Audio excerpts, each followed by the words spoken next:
Good boy. Alrighty guys, Natalie here with Canine Performance, and we're also here with... Hey, I'm Bazanji. They have a 12-week-old puppy. You guys are new, never before dog puppy owners, Yeah, it's our first right? dog. First dog ever. And so we're gonna go over some basic foundation stuff of what's really important to integrate into a dog's life, especially at this age. So one of the first things that I like to do is to teach the dog some marker training. That's the most important part, that you have to teach the dog what yes, good, and no mean. They have to understand their behaviors, if it's good or if it's bad or inappropriate behaviors that you don't want. So when you guys are training him, what are some things that you guys are doing? So when he sits, what do you usually say? We just tell him to sit, and we're holding like the food or whatever, and he always listens. Like Yeah. he's doing it right now. Yeah, But and then what do you say next?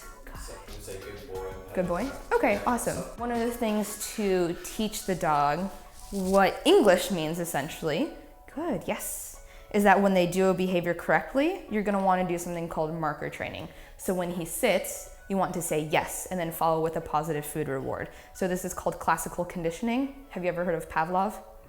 So that's what Pavlov did. He would ring a bell and then feed the dogs. And so after a while, they learned that when they hear that noise, that they're going to get food. So we want to do the exact same thing with this little guy here, of when he sits, that's gonna be good, and we wanna say yes, so they understand that that behavior was good.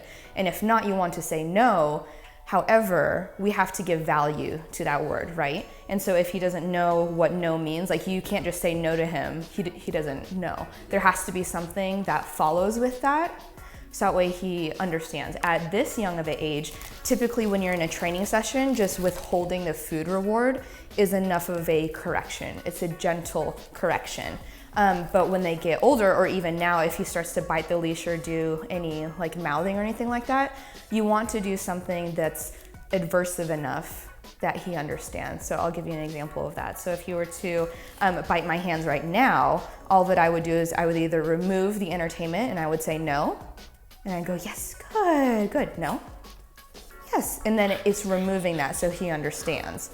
One of the other things for mouthing and biting that I'm working with the dog that I have now is one of the things that you can do is actually, if they have your mouth in their hand, you can actually press down on their tongue, like firmly but gently, and say no, because that's kind of an aversive experience for them. Now, when it comes to this system, it's really important to start with this foundation. But another thing to keep in mind is that for dogs to understand if a behavior is correct or incorrect, come here, good, yes. You have 1.3 seconds to address that behavior. So if he sits, sit, I'm too late. If that was a new behavior, he wouldn't have understood that he just did something good. So it has to be really instantaneous. Ready, sit, sit, yes, good. That's fast enough. Yeah. So that's why if he does something incorrect, like he goes potty in the house or something like that, you can't correct for it because he can't understand that the behavior that he did, if it was correlative with that. That's what I always encourage my clients to work on first, no matter how old the dog is. I want them, no, good. I want them to start creating that marker system so that way you can communicate no, good. For no, to give value to that, there's a couple of different things that you can do. You guys are going to use an e-collar system, and then you can also use different sorts of collars and everything like that. But at this age, what we want to do is to do it through a leash correction. All I want to do is to give a quick pop on the leash. And all that's going to do is to give him information, and that's uncomfortable to constantly be tugged at, and to say no along with that so he understands that that is bad.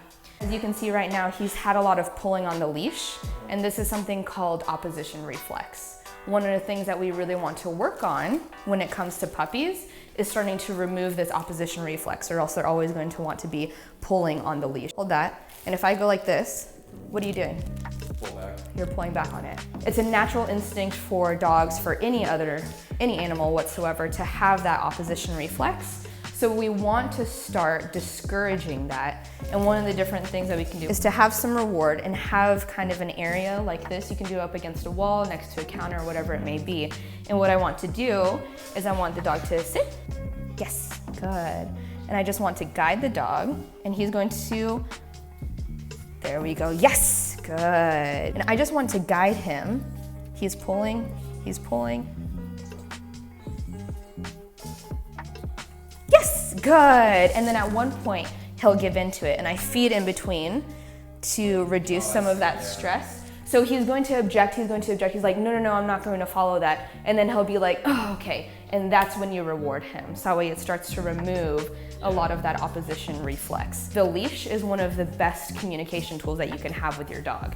So any tension on the leash, you want to teach him that if he feels this at all, that something's up and he needs to be paying attention to you. Because if not, then if you always have tension, I can't communicate with him at all, right? And if he's really focused on something, another dog or a squirrel, and I'm like, hey Draco, come pay attention to me, but there's tension, I can't communicate, and he's locked in. Like he drowns you out completely. So we want to make sure that we encourage that type of communication. And the reason why I'm moving back and forth so much is because getting the dog's feet movement for dogs is highly motivating. It kicks in their prey drive. For right now, he's a dog that's really motivated by food, which is really great, and you really want to keep that.